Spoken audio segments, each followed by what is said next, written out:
Well, there's a new study highlighting the differences in diagnosing autism between girls and boys. Researchers at the University of Minnesota found that girls showed fewer issues making eye contact than boys did, which is considered a key early marker of autism. Now, that may help explain why girls are far less likely to receive a diagnosis. Dr. Casey Burrows worked on this study and joins us now. She's an associate professor at the University of Minnesota Department of Pediatrics. Thanks for joining us. So Thanks. what are the other differences in how boys and girls present autism that you care to share?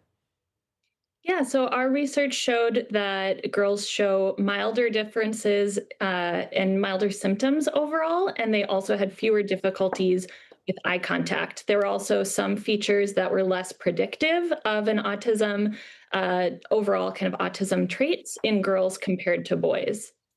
And when we mentioned at the top of this that girls are less likely to receive a diagnosis, do you think that there are changes that should be made to the screening measures? And what would those changes be based off of the information that you've been studying? Yeah, so our screening measures were developed about 20 years ago and have been updated since then, but I think we've learned a lot more about autism in the intervening time. So I think a lot of research is needed into different ways to identify symptoms in a way that can help us identify an individual profile of symptoms and strengths and weaknesses and help provide tailored recommendations to get the person the right kinds of supports that they need at the right time. What's an example of that when you talk about tailoring things and maybe looking at a specific trait and going, you know what, maybe that could be considered some form of autism because it is a spectrum disorder?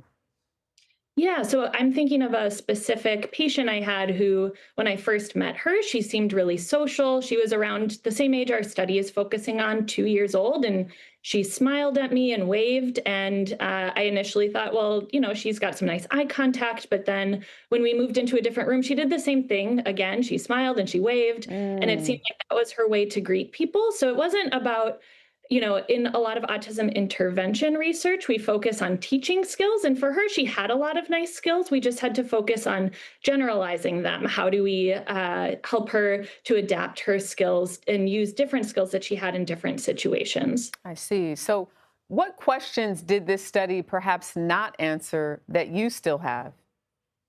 Yeah, that's a great question. So, one of the biggest uh, questions that our study was looking at is thinking about sex differences in terms of how autism is evaluated. And what we weren't able to tease apart is that because of something about the diagnostic measure, or is it something truly about how girls present differently from boys?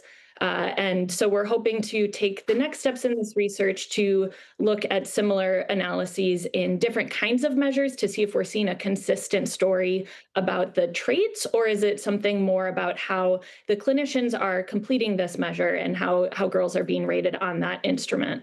All right, Dr. Casey Burrows, thank you so much.